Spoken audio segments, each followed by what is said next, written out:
Hey y'all, how y'all doing? How y'all doing? So we we This is a show where we meet on Wednesdays at 5:30. We're just doing our normally scheduled show today at 5:30 because we have some updates from last week to tell you about. Let's talk about them now. It's been like a week, a frenzy week of laws, right? So not only did the Supreme Court end their session on June the 30th, and they just like dropped all kind of bombs before they walked out the door. Florida on July the 1st, they started enacting a whole bunch of bomb laws to the point where, I mean, everybody talking about it, mainstream media talking about it, local news is talking about it, right? Because usually, you know, they just worry about the murders that happen in the neighborhood, but now they're talking about the impact of it, particularly the SB 1718, that immigration bill that DeSantis passed, because it's having an immediate effect. Matter of fact, it was having an effect before it even started going into play on July the 1st. So we're going to talk to you today about the laws that's happening. We're going to talk to you about what the Supreme Court did. And I think Narnique got some other stuff that she wants to drop. We got some videos we're going to incorporate. I'm stuck on these laws. These laws. These there really shouldn't be laws. They laws as of July. But some of them have already been determined to be unconstitutional, right? So there's already a couple things that they're, you know, the courts be like, yeah, nah, y'all not gonna do that. Yeah, that ain't. I'm just hoping, and I'm hoping that we are successful. I'm grateful for the fact that we do have organizations that are out there that's, you know, going to litigate and fight on our behalf. But I just feel like, why we doing that? Like, we here because people didn't vote in 22. That's the like they should have. And my thing is, people need to understand that these things are serious. Yep, these things are serious. Like, you know, so I follow this group called Equal Ground Florida, and they tend to, you know, get the condensed versions of the bills. So they talked about SB 7050. These are the election bills. Like, y'all need to be serious out in these streets. Did you hear that a judge in Tallahassee was like, yeah, nah, that ain't gonna happen? So he put a hold to that to those election bills. You know, the stuff about like I think it's something about non-citizens can't handle ballots and you can't register people without these steep fines and all of that stuff. So the judge in Tallahassee, I had his name, which it escapes me at this moment. He basically said, yeah, no, that ain't gonna happen. So he issued an injunction against that part of that particular law going into effect. So that ain't effect right now. So in that law, it also, this is the one where it updates that you can resign to run rule law. That was taken away for Governor DeSantis. So he can, you know, run and then lose and become and still be the governor. It also adds disclaimers to voter registration card. The card is for information purposes only. The card is proof of registration, but is not legal verification of eligibility to vote. Like, you just think about all these things. Number one, you have to fill out an application to get a voter's registration card. This is not something that you just walk up and say, hey, can I get a voter's registration card? The fact that you're trying to make it look like, well, it's not legal and you can't use it and you can't, like, you know, and I guess what I understand what they're trying to do, because in the past, one of the forms of identification is your voter's registration card. You could have used it in the past. Now, all of a sudden, it's not legal. Then it says increased voter purges. Third-party voter registration organizations must apply to register voters every election cycle. It's all these things put into place as voter suppression. It's basically voter suppression. This is all that it is. And so why we push that you please be part of the process of voting, while we tell you to run to the voting bell box, it's because of these foolishness, this stupidness here. You raise aggregate fines to $250,000. Yeah. Like, what are we doing? None of that's happening. So that judge is like, no, sir. So then we have SB 266, which is the higher education bill, where it limits the diversity, equity, and inclusion efforts of the state institutions. So basically, state institutions do not get funding for anything remotely near diversity, equity, and inclusion. However, to me, that segue into the Supreme Court ruling, but we'll get to that. It's a statewide prohibition of colleges, courses, and programs that opposes the belief that systematic racism, sexism, oppression, and privilege are ingrained in American society since its founding.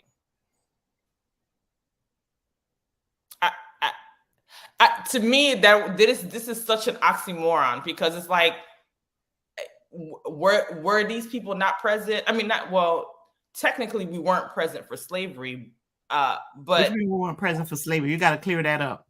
Well, because the people who was working, they were very present, working hard. So what you mean? What I mean by so when you say that, this says the belief that the systematic racism, sexism, oppression, and privilege are ingrained in American society since its founding.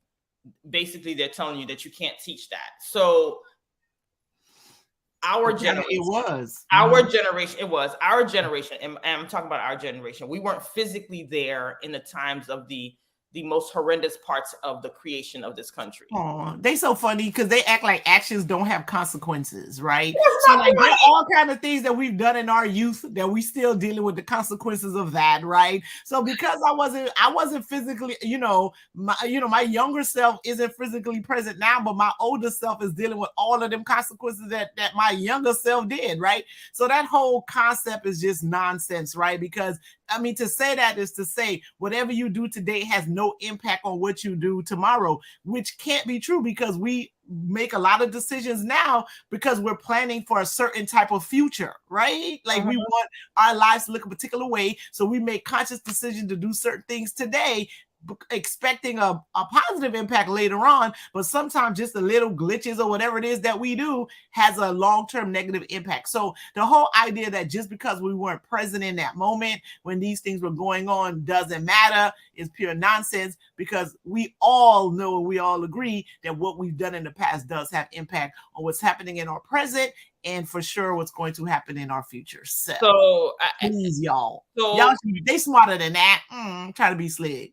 My thing is, the fact that they even worded that way, and they said the American society, what's the purpose of having American history then if you're not gonna go back? Like, I don't get it. Like, what? It's such an oxymoron to me, because you have American history. So are you saying that your American history has no foundational racism in it? Like, there's no racist system, or it has no purpose, right? Because it's like, if it doesn't have any purpose, since none of us was there, why are we teaching it anyway then? You're teaching it for a reason. You just want to teach a skewed version of it. So this bill also eliminates the study of critical race theory at state colleges and universities. But they weren't never taught there. It's only taught in law school. Critical race theory is only taught in law school, and it's an elective. So you have to decide that you want to take that class. It's not something that they make you take. It's something that you take. Now, have there been college students that has been exposed to critical race theory? Yes, because I have a friend of mine. As a matter of fact, I think my either 22nd or 23rd birthday gift from a friend of mine was Derek Bell's book about critical race theory. And he was a Harvard, at the time, he was a professor of law at Harvard University, and he's the one that brought that concept about. So I did get that book. But it wasn't part of the curriculum. Someone gave it to me as a gift because they knew I was going to law school. I didn't go that year. I went a couple of years later, but I did go, right? But they gave me that particular book as a gift. So it wasn't something that they even necessarily teach in undergrad. And if it is taught, it's your choice. You decide to take those classes. Like I majored in history with a concentration of American history. It wasn't even fully American history. I literally studied the civil rights movement. Like that was because if you you can't focus on all of American history because there's so much of it. So my focus was on the civil rights movement. So I studied that. So I did learn a lot of things about race and its impact, but that's because I made that choice that's what I wanted to concentrate in. So this whole thing about like people being taught critical race theory It's pure nonsense. As a matter of fact, we're taught every day to act like ain't none of that happened. We Black folks aren't at a disadvantage at all, that we're really on equal footing. That's what's being taught. And then it says, like, pull yourself by your own bootstrap. Somebody's standing on your neck, but they want you to pull yourself by your own bootstraps, right? So the whole idea that critical race theory is being taught is just, again, those are all gaslighting. It's a bunch of buzzwords, because in actuality, that's not what's happening. He's just catering to a base of folks that I think if America continues to go in this direction, they're not going to win. Not going at all. And the fact that they hold on, they latch on to a specific concept, and they use it, and they make a whole huge not the concept. They're taking the words and turning it into something that is not. Because if they were buying into the concept, then we wouldn't be having these conversations, right? Exactly. They're taking the term and they're trying to make it something that is not. They're just, and the reason why they're able to do that is because they have bigger platforms, right? So if you have a bigger platform, access to more folks, you can go and start convincing people that the sky is green and the color blue ain't really what it was, right? Like, you can absolutely. If you can have a president said that the whole election was a lie, and you have 180 million people thinking that the whole election was a lie, I mean, and that's because you have a big platform. It is a big platform, and the fact that and those people should feel offended that the few will grab onto a term and turn it into a whole movement without knowing what the term means, without knowing what the concept of it, without knowing none of the context, and make you out here running around saying, you got people like Moms Demand Liberty or whatever they are, whatever that group is, saying we don't want no critical race theory in elementary school, ma'am.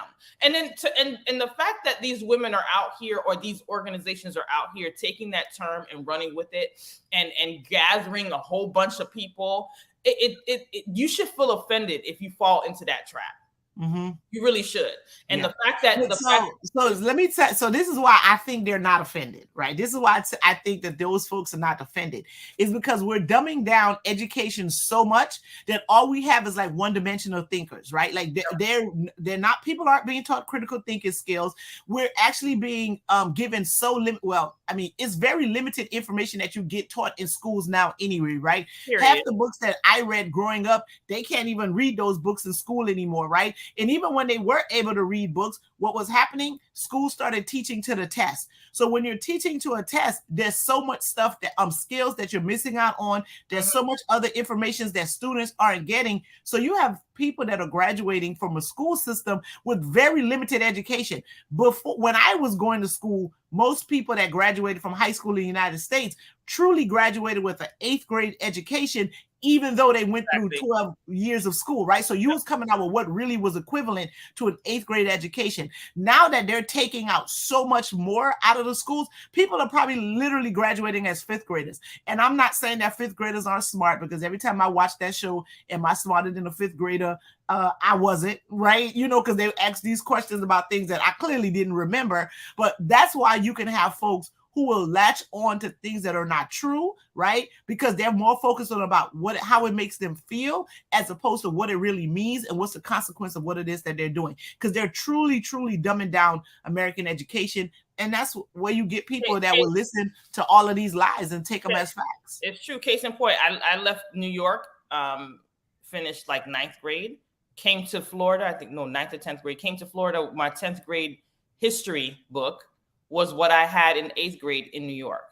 And I'm just telling you, that's where I'm at. So when you say that you really graduated with an 8th grade education, I wholeheartedly 100% agree.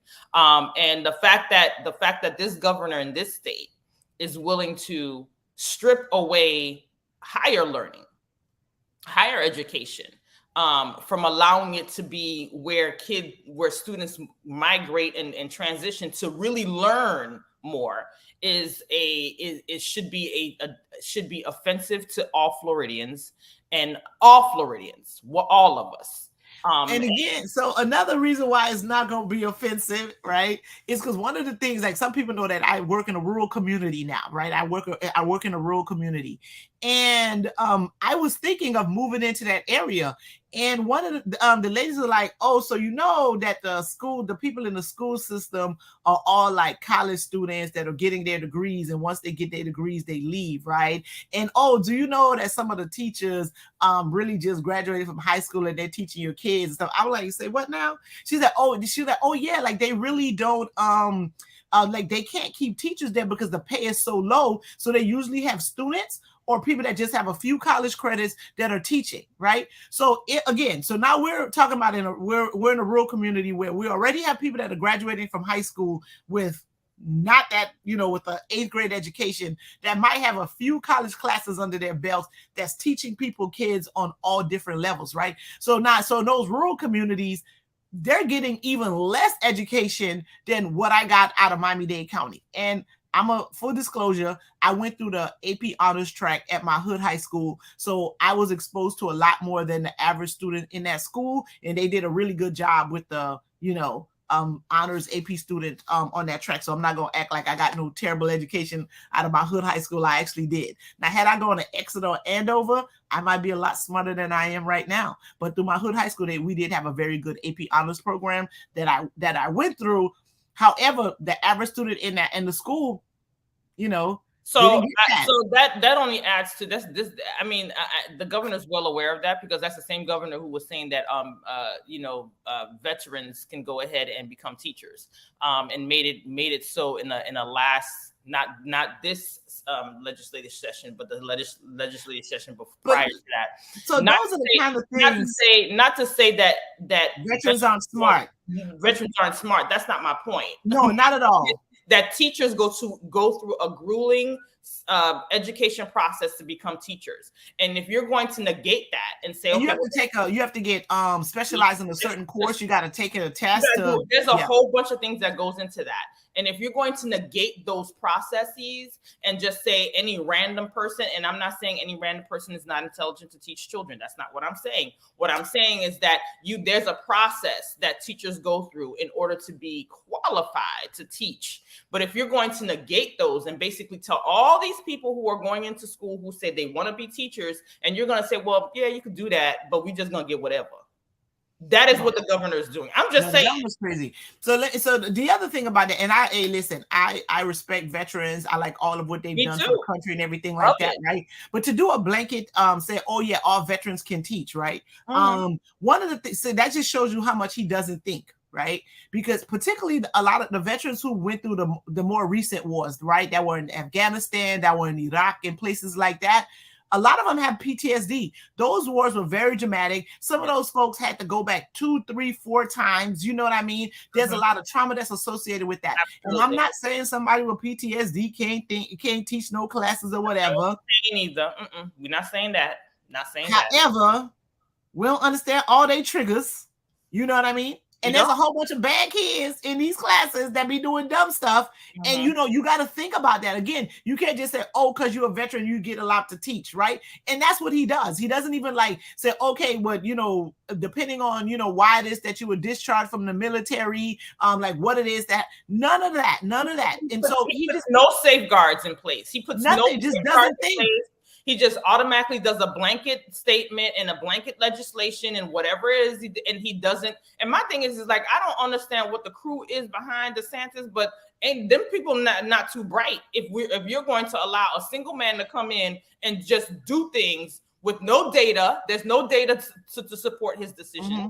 He makes no safeguards into his decisions, and so at this point, while we know that the governor only has one more term with us or whatever. He just started though. That's what people keep acting. It feels like he's been here forever. He literally just got reelected in November 2022. Like we ain't even been a year into this. He's only had one legislative session, like since he got reelected, and we're feeling this already. He hasn't been back a year. That's what people don't understand. Like this dude just got back. So the higher since November. I can't. Just thinking about it just makes me all. The higher education bill also allows. Let's go back a little bit to like when you were talking about the legislators who just kind of jumping on board with what it is that he's doing, right? Yes. So one of the other things we know. One of the other things we know is that most of those Republicans don't read the bills. They just vote party line, right? They're like, oh, well, I mean, I'm a Republican. I'm just going to vote whatever the Republicans say do, right? Yep. They vote party line. Now, the people in Miami-Dade County, some of the elected officials, and this is, there's a recording of this like floating around. So when, because, you know, there's some things he called Cuba, one of the countries of foreign concern. Yes. There are a lot of those folks that had some issues with that immigration bill. The immigration bill is impacting agriculture, homestead, and construction, right? Yep. And so 3 of the elected officials in Miami-Dade County had this meeting. And they said, oh, well, you know, they're not going to enforce that. That's not what it means. He just said it like that because they're all backtracking from it because they didn't realize all the smoke that was going to come behind that bill. And you know why you don't realize all the smoke is because you didn't read it and you're not paying attention, right? So they're on record basically saying that, oh, no, yeah, the law is there. It's a name only. It's not going to be enforced. How can a law be in a name only, Jesus? Make it make sense, Lord. Make it, you a whole attorney, honey. How can the law just be in the name itself, Jesus? And not be enforced? And how you as a legislator is gonna vote for legislation that you don't plan on having be enforced? Like not only vote for something that you don't plan on being enforced, but how can you part your lips and say it in public and say that? Because they're trying to protect their careers. They want to get reelected because they know it's very unpopular. That was the most ridiculous thing those people did. You know, well, maybe not the most ridiculous, but one of the most ridiculous things. And now they're trying to say, "Oh no, it's not going to be enforced." Isn't that the first thing you learn? Is you read what you sign? How do you not read what you sign in? By Monday. I don't know. Woo, Lord, I just can't take it. So what you got next? What you got next was Pierre Grant. What's happening? So the same bill, I just want people to understand that now the presidents of these universities have a larger role in personal decisions for university employees. Before that wasn't their role. Their role was to preside over the higher education university that they were in charge of. And then, you know, everybody else had their roles. So now they have a big role. Now they can make a decision on who gets to be working at the university and who don't get to be working at the university. And then they review the tenure review process. So now there's reforms for the tenure review process. After the professor done gave all their time, did all this work, followed everything that they were supposed to get tenure. Now all of a sudden there's reform on tenure. Okay. And tenure is lifetime. So like once you have tenure, you're good. You're not supposed to be able to get fired from your position at all. So that's what most professors, you know, go into colleges and university systems for, is for you want a job, especially if you're going to be an academic. Now, if you're just there teaching here, there, whatever, but if you want to take an academic track, you want a tenure track position. That's what every professor is looking for, right? Absolutely. And so, and for that to be jeopardized, it's like, why would people go into higher ed? Because oftentimes you'll have people who are professors who, if they went into industry, they would make like 4, 5, 6, 7 times more money than they're making in academia. You know, so this whole attack on education is like this country is truly trying to create a bunch of sheep. And they don't want thinkers in their midst. They don't at all. HB 543, which is the one that was very concerning to me and Sandra quite a bit, which is the concealed carry. Listen, I went to try to have tacos yesterday, right? There's a place called Stormy's, and I believe it's Hallandale, Davie. Oh, it's off Sheridan and US 1, right? I wanted to, a friend of mine told me about it. I wanted to support them, it's Taco Tuesdays or whatever. Right. And they searched me trying to go into the restaurant. I had to get wanded. They made me open my purse and wanded me trying to go inside. And I'm not saying nothing. And he was like, yo, July the 1st, they decided that people can carry weapons without permits. So we're concerned. And I was like, I get it. I totally understand it. And I didn't mind the inconvenience. I was just very surprised that all I was trying to go do was get some tacos. And this is what ended up happening because people are like, it's real. Like the last thing you want to do is to be in an establishment and somebody, with a weapon. I don't know how these legislators don't read the room. Like you're there. You are elected to make decisions on behalf of the people, and the people are telling you that's an issue. Don't do How that. would you do that?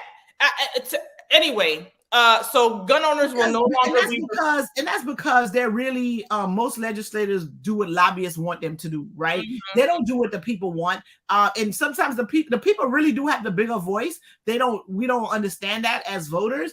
And because the lobbyists have all this access, they're funneling money and all that. And I'm not calling it no bribe. I'm just saying campaign donations or whatever. A lot of the legislators end up doing what the lobbyists want. But if voters start understanding their right and saying, oh, that's what y'all doing today, how about you don't come back until you really start listening to what it is the people want? Then that will take away, that will strip the lobbyists a lot of their power. Absolutely. So in this bill, it says the law will eliminate background checks, fingerprints, and other screening measures being in place for those who wish to conceal carry.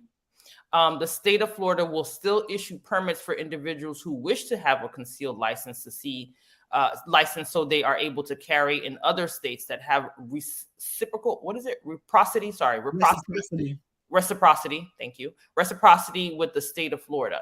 So we're eliminating background checks. We're eliminating fingerprints and screenning measures being placed for those who wish to conceal carry. If you wish to conceal carry, you don't have to do background checks, fingerprints, none of that. Understand that this is 5 years after MSD. Remember all that stuff. Put this in context, right? Put that in context. Put this in context where after that happened, people were just, no, we need gun reform. People were storming Tallahassee. They were trying to pass laws to do guns and cut all this stuff. And people were right there saying, hell no. And these legislators cowards and didn't do it, right? And the minute the people took the pressure off, look at what they're doing. That's why voters need to understand their power. Because if we took ourselves down there, right? You know what I'm saying? This would have happened because remember, right after MSD, they had to raise Uvalde happened a year ago. Uvalde just happened less than a year ago with them babies in the elementary school. That's gonna be that was Texas, that ain't Florida. It doesn't matter. My point is, we have gun violence that is rampant in this country, and it permeates in every space to the point where we're losing babies. And you're going to make a law to tell people they don't need background checks and they don't need fingerprints and they can carry their guns anywhere they want to in this state with no permit? That's what we're doing? Not a nail. That's because the voters are took the pressure off them. I can't even. So HB 411 and HB 477, this has to do with school board. It says would allow candidates for the school board to establish residency in the district after their election. And that's 411. And 477 says, Lord of mercy.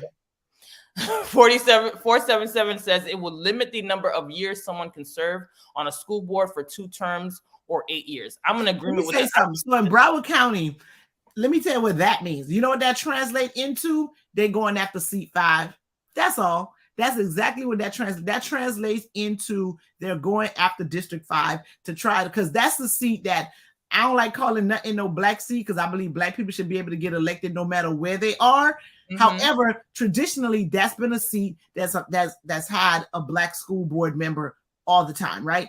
So when they telling y'all that them people don't got to live in a district and they can run for school board, that means that somebody who gives no F's about what's happening in District 5 is going to be able to go and run for that seat in District 5. And remember how we talked about people with the bigger platforms? You're going to have a person that might have more money, more folks that are going to hear them. They're going to have more ads out in these streets or whatever, and people are going to get tricked and end up voting for somebody that doesn't have their best interests at heart. But it's not necessarily to that.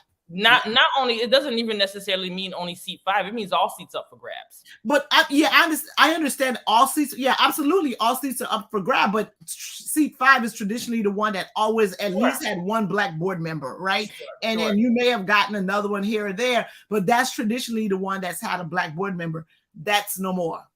That's pretty much what that's saying. That is no more. Trash. Another one that's really important that I think people should pay attention to is SB 2500, which is the state budget. I heard he cut out he took out a whole bunch of law enforcement and firefighter money out of that budget. Oh, Lord, he took out the line item. Once he signed it off, he didn't release the line item. I think someone had to do a FOIA to get the line item budget released.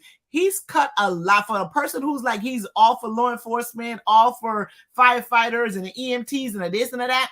Y'all, he took a whole bunch of money from them people. So a whole bunch of money. A whole bunch of money.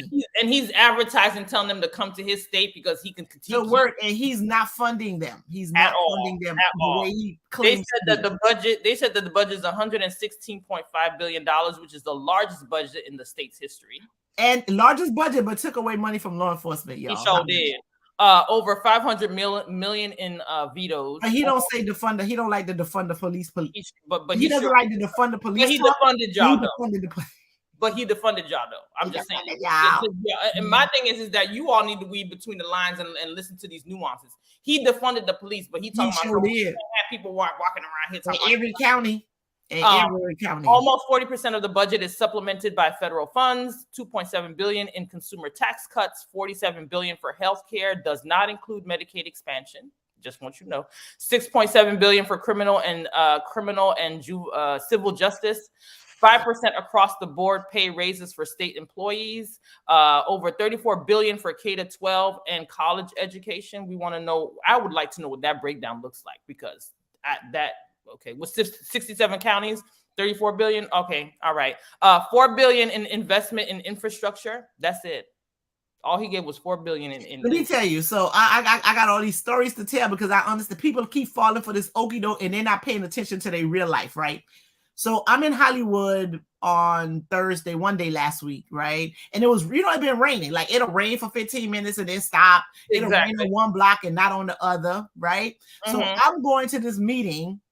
And I'm driving through Hollywood, and the road is flooded.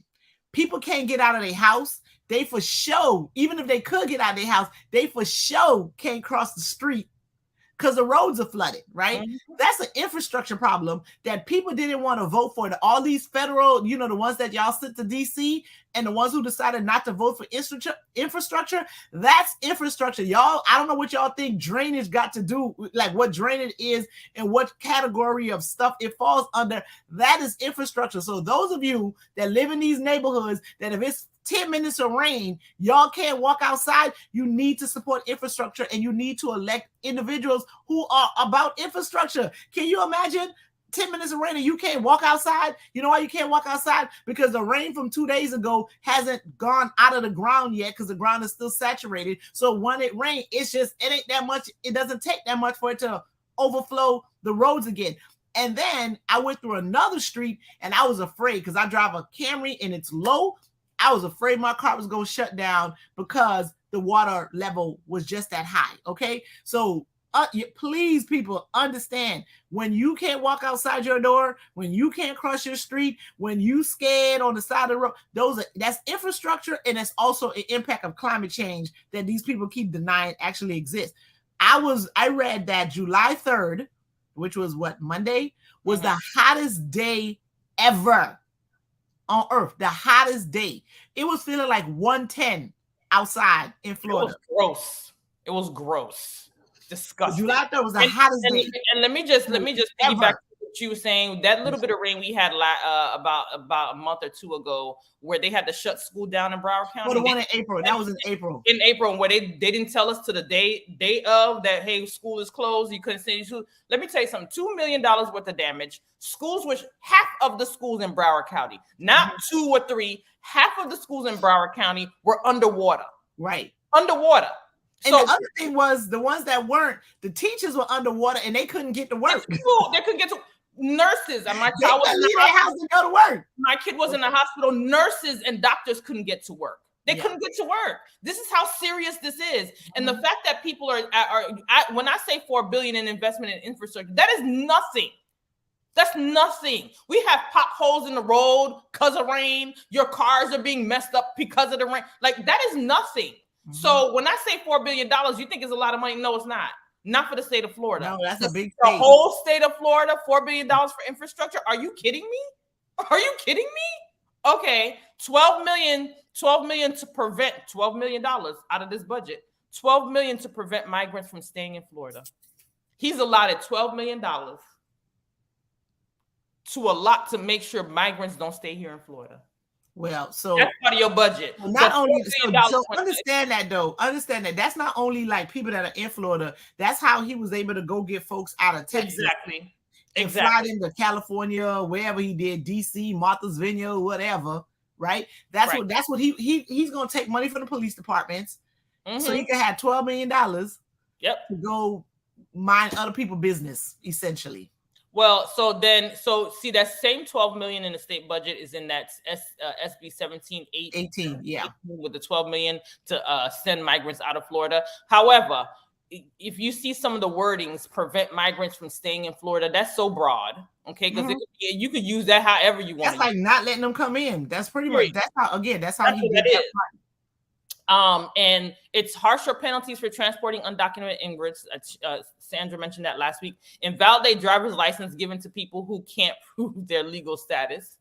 So what that is that there are some states, I think it's about 13 or 18 states. It might be that don't quote me on the number of states, but there's some states that allow undocumented folks to get a driver's license, like legally get a driver's license, because that's, driver's license is something that's up to the state to decide, like what's the criteria in order for you to get it. It's not a right, it's a privilege, but they can set those terms. So there's some states that allow undocumented folks to get driver's license, which makes sense, right? Because you want people who are on the road, because you don't have a driver's license don't mean that you don't know how to drive, right? It doesn't mean that you don't know how to drive. So it just basically shows that you can drive. It identifies who you are, because you have to provide them with either a birth certificate, a passport, or some sort of document that shows that you are really the person who's getting this driver's license to allow you to operate a motor vehicle on the streets, right? That's all that is. So there are some states that allow undocumented folks to get driver's license to operate vehicles on the road, because what we need to know is people gonna drive regardless of whether they have a license or not, right? They're gonna drive. So what the governor said is basically, if in New York is one of those states, for example, so if you come to Florida with your New York driver's license and you're undocumented, it's not considered valid. That's violation of the full faith and credit clause of the United States Constitution, that basically says whatever another state issues, any documents that another state issues, the other state that the person goes into is supposed to take full faith and credit that document is good and legitimate. Okay, so for him to go create some law that's against federal law is stunning, amazing, and I think it prohibits undocumented migrants from becoming certified lawyers. Well, that's something that doesn't come into effect until 2028, right? And the reason why he picked that was because that's in case he's president, that will be after. And when he says undocumented, that just means that the person is not a resident or a citizen, but it doesn't mean that the person doesn't have authorization to work. And that's really something that's targeting the DACA recipients, right? So, because in order for you to have a job in the United States, you have to have authorization to work. So there are people that they may have been granted asylum, for example, and then they have their workers' authorization until it's time that they're eligible to apply for their residency and then ultimately citizenship. Again, they're DACA recipient. There's people that have TPS that allows them to work. So that means that even if the person went to college, went to law school, passed the bar, whatever state bar that is, passed the morality part of it, and they get a license to practice law, they're trying to say just because you're not a resident or a citizen of the United States, you can't practice, although you have the authorization to work. Listen, that's one of the examples of how you don't give petty people power, because that just sounds personal. It sure That's do. Personal, whatever. And then so only the lawyers, well, they're doctors in that situation, they're nurses in that situation, they're nurses on all levels, down from the CNA all the way up to maybe a DON. Okay, that are in that situation. I don't know if there are teachers that are in that situation, but possibly it can be. You know what I mean? So no other career, no other profession. You just Broward County just brought in 200 Filipinos to be teachers in Broward. So please spare me. It requires the hospital. We talked about that accept Medicaid's ask for citizenship status. One of the things Sandra mentioned, that please don't make you feel like you can't get health care, because If you're sick, go to the hospital. You still go to the hospital. They can't just not allow you service or not provide you with healthcare, thing or whatever. Anyway, those are the bills that Floridians like us are grappling with. And like Sandra said last week, we don't have to live like this. We do not. We can come full force in 2024. There's a whole bunch of them that are up for re-election.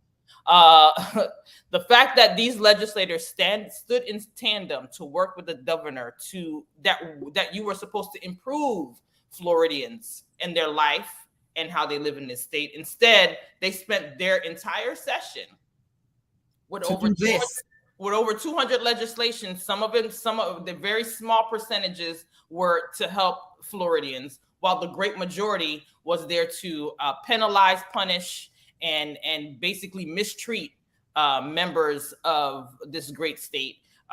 All should be offended. Mm-hmm. All should be offended. Not those who, and if you think that it doesn't impact you, that it doesn't have anything to do with you, you better think again. You better think again. Because it does. Because it does. So let's go to this ruling, the Supreme Court ruling, one of which this affirmative action thing.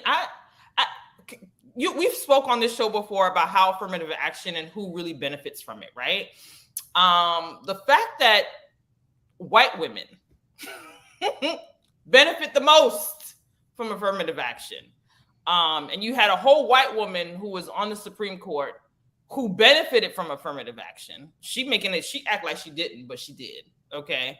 And says, no, absolutely not. We're not gonna use sex, race, or anything. Everybody has equal footing in this country. So that's what we're doing.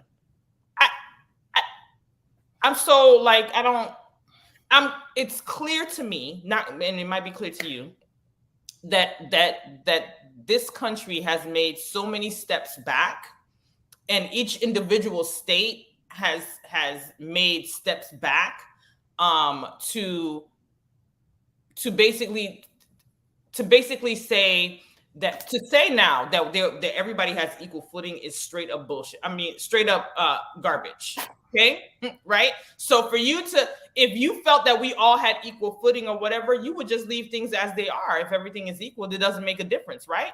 But the fact that you are specifically targeting and undermining a group of people or groups of people and basically says, oh, you don't need that because you got this anyway.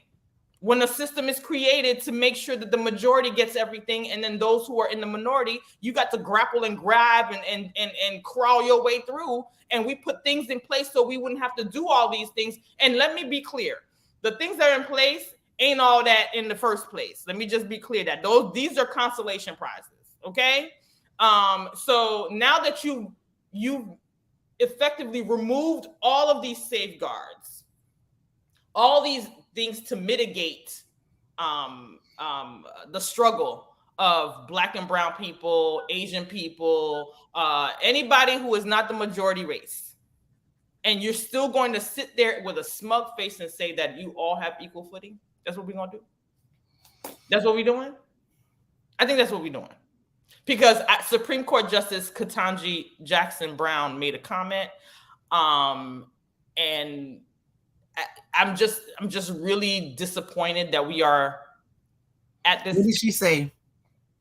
She said to ignore race. She said something. I gotta find it. Let me look up the quote because I don't want to lie on her. Because Auntie Ketanji, she be on point when she be talking. I can't call her auntie because I'm older than her. Well, sister. What's sister? I guess she could be my auntie, but I'm older than her. You are? Not by much, but I am. Oh, well, she your sister, Dan. She your sister. I don't know. Well, they couldn't have us both because we close. Or we'd be like those Irish twins or whatever the word is that they would not want you to. We're close in age, so I guess she could be my auntie. Well, while I'm looking up her information, go ahead and tell. Okay, so this is what I want to say. So this is my take on this whole affirmative action thing, right? All right. So I might have benefited from affirmative action. I don't know, but what I do know is that because I went to a top 10 school. My school was ranked number 4 in the United States the year that I went there, right? I'm a proud graduate of the University of Chicago, right? And what I know is, say they did decide to let me in because of some affirmative action. One of the things I know about the University of Chicago and other Ivy League schools is that they do not admit students who they don't think will graduate. Right? Exactly. Because one of the other things that they have to take into consideration and that they're very proud of is their retention rate. Right? They're really, so they're not going to, they ain't trying to let you in if they don't think you're going to finish. And the fact that that part of the conversation is being ignored is like, y'all tripping, right? Because really, those schools are very serious about their retention rate. Unlike sports programs, though, right? Unlike sports programs, those athletic programs and them ADs can go and admit students because they could play and don't give no damns about whether or not they're going to graduate from college.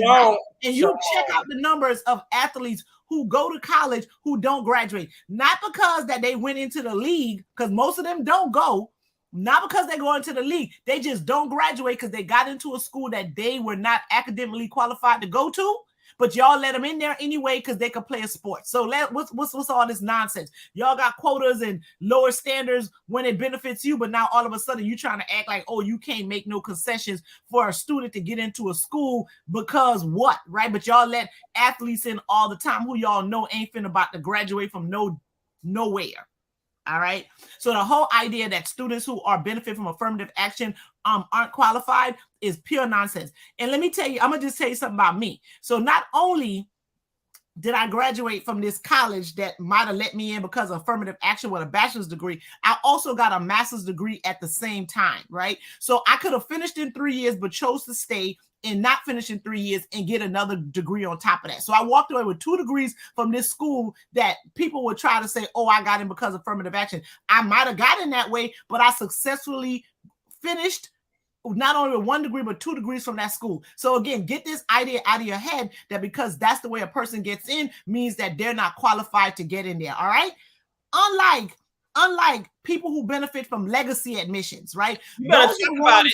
That's affirmative action. They get into their schools because their mama went there, their daddy went there, the granddaddy went there, the great granddad, because somebody in their family went in there. That right there, now that has more of a chance of a person not being qualified or able to complete any studies or graduate from their school more than somebody because they got it because of affirmative action. And let me tell you, most of the people of color who are applying to those top tier schools, they ain't no joke, right? There ain't no joke. They tend to always be students who are at the top of their classes, high testing scores, done all kind of service and all type of stuff. So forget this whole stuff about, oh, we're not, these affirmative action is helping people that's unqualified to get positions or get into education.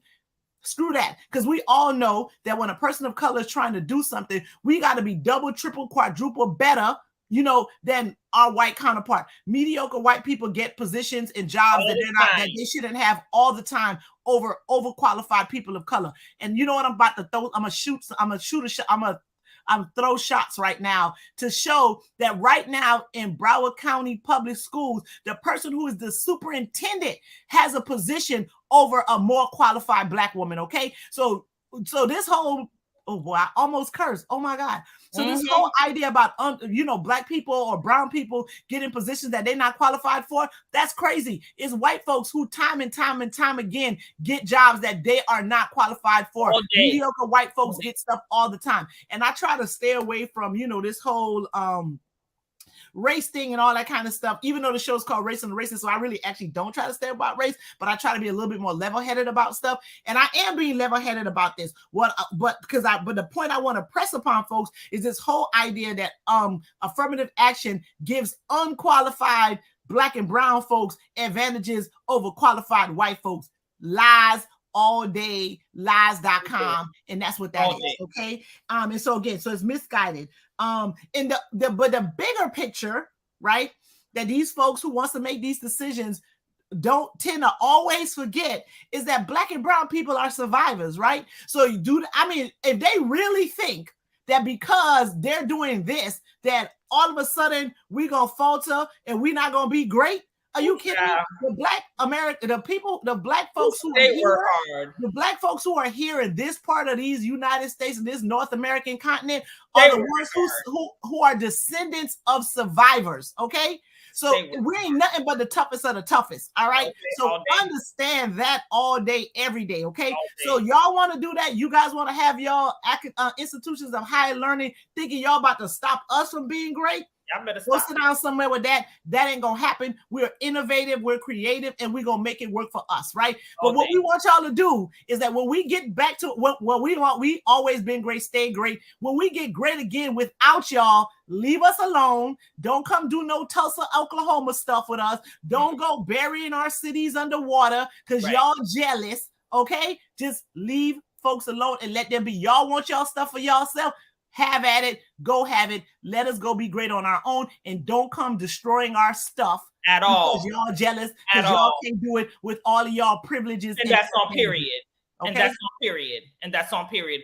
Cousin Ketanji Jackson said, deeming race irrelevant in law does not make it so in life. That's one of the comments she made. So just because you want to make it irrelevant in law, that don't make us irrelevant. She basically saying you can make us irrelevant all day long, just like what you just said, but we're gonna come out here shiny and looking pretty. And it is what it is. And we won't have to dim your light.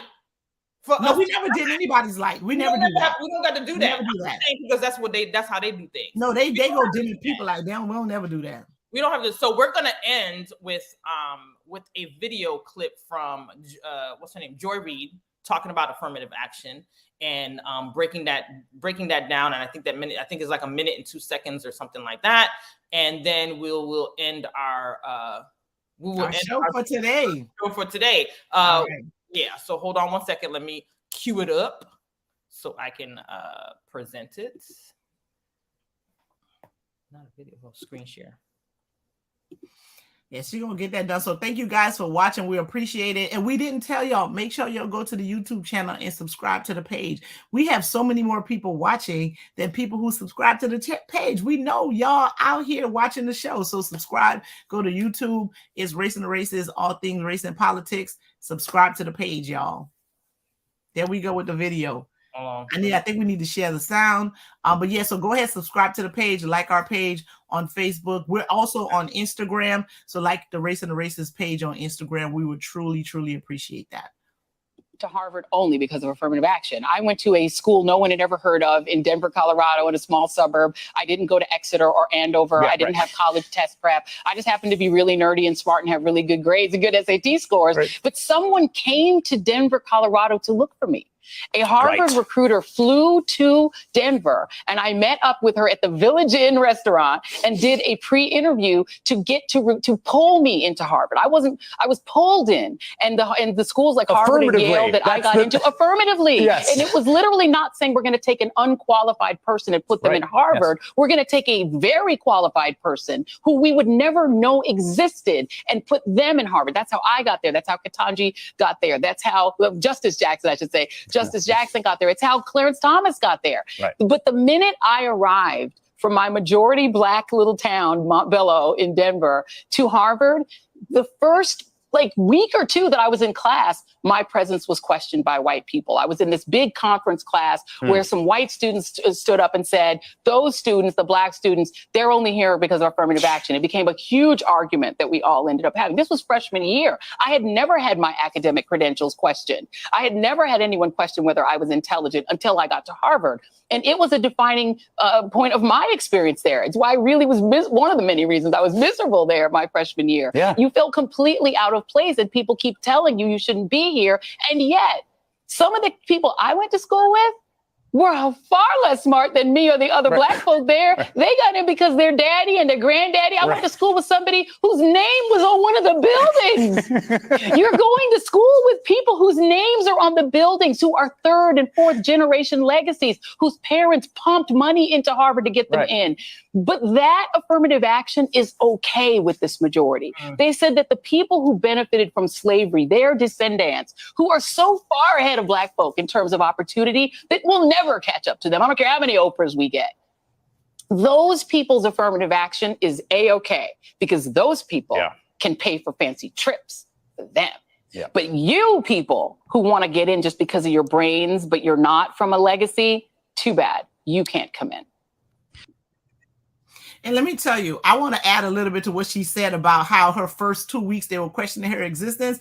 I remember specifically at the dining table, because what we used to do, so we all had meal plans, because first, we all had meal plans except for on Saturdays. Then they made you go out and find a restaurant to eat so you can socialize, right? So we're at the table, and we used to sit by our dorms. Depending on what dorm you were in, you sat there. And I lived in a dorm that had a dining hall, and then you also sat by floors and all that kind of stuff. So I remember one of this young lady, this girl having a conversation with me, talking about, because of like affirmative action or whatever, that's why I got into the school. And I was like, girl, do you know how high I was ranked in my class? I was taking college classes when I was in high school. Like, I don't know what you're talking about. But she was having this whole full-blown conversation about how I wasn't qualified to be at that school. She made it through one quarter. I went to a school that had a quarter system. We had 10-week sessions, 3 10-week sessions. That's how we did it. She wasn't back at the winter break. Okay. She was not back in school. And mind you, I told you earlier, I graduated from that place, not with 1, but 2 degrees. Okay. So anybody of color that's going to one of those PWIs, don't have that conversation with them people, because those are usually the ones that's the most insecure about themselves, or the ones who for sure ain't smarter than you. And they're trying to make you feel bad about your existence, and you should not, and never should. And I'm glad that you mentioned that these are not unqualified people, because as you can see, Joy Reid, they came looking for her. So, all the time. They called me too. I was going to a completely different college. I literally was going to a different school. I was going to a totally different school before I went to Chicago. I was going to school in Atlanta where a couple of my friends were already. And they called me. I was like, nah, I'm not going there. I'm going. They said, oh no. They had like 3 other people call me to tell me to go to their school. Okay. So y'all don't listen. You don't know the half. I'm telling you, they called me. I was going to a completely different school, and they called me and say, no, we want you to come. So they want me to come because they think I ain't going to be able to graduate and finish from their school. Get out of here, y'all. So let me tell you something. So with or without affirmative action, Black people are always going to win, right? We make sure that our kids, because I won't toot my own horn. My child did a whole bunch of AP courses. She's going in there already getting 2 degrees when she finishes. She starts UF in the fall. She's already on track to get 2 degrees when she graduates in less time. So let's be very, very clear. They come looking for us. We don't come looking for them. We don't come looking for them. We apply. And even if we do go looking for them, they're not letting us in if they don't think we're going to graduate. Understand that. Those people are very serious about their retention rate. Very serious, unlike athletic programs. Can you, before you do, just one last time, Sandra, I want you to just tell the story about the school you went to when they decided that they weren't going to be doing it in terms of using, making sure they made a quota with the goal in terms of Black. Right, so this my law school experience that Narnik is talking about. Tell that story? Right? Tell that story. So I was originally supposed to be part of University of Florida Law School Spring 1999 class. I ended up graduating the fall of 98 because I just be doing stuff like that. Okay. Mm-hmm. But I digress. But the class before me, right? The class fall of the class that was supposed to graduate spring 1998 was a class where University of Florida Law School decided to do what they call blind admission, where they did not consider race as a factor when they were admitting students into their school, right? Exactly. They said, we ain't gonna look at race, we just gonna see what happens. You know what happened? They ended up admitting 55 Black students in that class. The average law school class, because they have fall and spring, was about 200 students, right? Yeah. Typically, it was anywhere from about 28 to 32 Black folks only. The year that Florida decided to do blind admissions, they admitted 55 Black folks. Okay, that was not considering race. So race, oftentimes considering race hurts us, right? So and I say that to say this. I don't know how mad I am. I'm upset about that decision for other reasons. Not that I don't think Black people are going to be okay. I think they're targeting more stuff, right? So this is just like they did Roe v. Wade last year. Now it's affirmative action. The next thing is going to be birthright citizenship and all that kind of stuff. Because mind you, I'm an immigrant and my kids were born in the United States. They may try to act like they're not Americans no more, right? So I think this is a long goal for some other more crazy stuff. So that's why I'm against it, as opposed to me being concerned that Black people ain't going to be all right, because we are, right? Yeah. We are. But when University of Florida College of Law decided to go blind admissions, they ended up admitting the largest number of Black folks than they ever had. And sure enough, by the time they got to my class, they went back to their quota, and it was about 28 or 32 of us in that particular class. Right. And so and almost all of us graduated. We've had a few students that transferred. I don't know. I think I might have had one person who left school, but she ended up graduating from another school. Not that she never became a lawyer. She left, but she ended up transferring to another law school and graduated from another law school. So even when they let us in, right? Like even when we're admitted into those institutions, we finish because those schools are not, especially if it's a credible school that's not there about just purely making money, they're admitting students that they know can graduate because it's not to their benefit to have a low retention rate. It looks bad on them too. Yeah. So I wanted you to say that story because it's important that people understand that with now affirmative action, and I think affirmative action, I think there's going to be a more detrimental part in terms of businesses and work and all that other stuff. But that to show that if you're going to decide to do blind admissions everywhere or whatever, guess what? Y'all gonna be surprised. I don't know if it's gonna be pleasant for y'all, but it's gonna be pleasant for us. Please tell the people who is the most educated population in these United States. In terms of immigrants, Nigerians. No, not immigrants. Total. Black women. Black women are the most educated population in this country. Yeah. Black women and the most educated, smartest immigrant group are Nigerians. So you know what? Go ahead. As far as admissions go, y'all go ahead and do it blindly all day if you want to. Have fun with it. We're gonna be pleasantly surprised. Y'all gonna be surprised for all different kind of reasons. We're not gonna be surprised. We already know. But we already know what it is. Anywho, we'll see y'all next week. Hopefully, I think next week. Yeah, I think next. Yes, you'll see us next week. We may have to you'll see us next week. Next week. Next week. All right. So listen, make sure you get your voters registration situated. Jump on that today. Make sure that you order all your voter by mail. Do that today. And bring people with you. Don't go by yourself. Bring a group of people so we can all be prepared for 2024 because that's literally around the corner. And we'll see y'all and give y'all extra. Change the way we living in 24. Listen, we don't. What is it, Sandra? We ain't got to live like this. Well, we don't. We really don't. Gotta live like this. All right, y'all. Peace.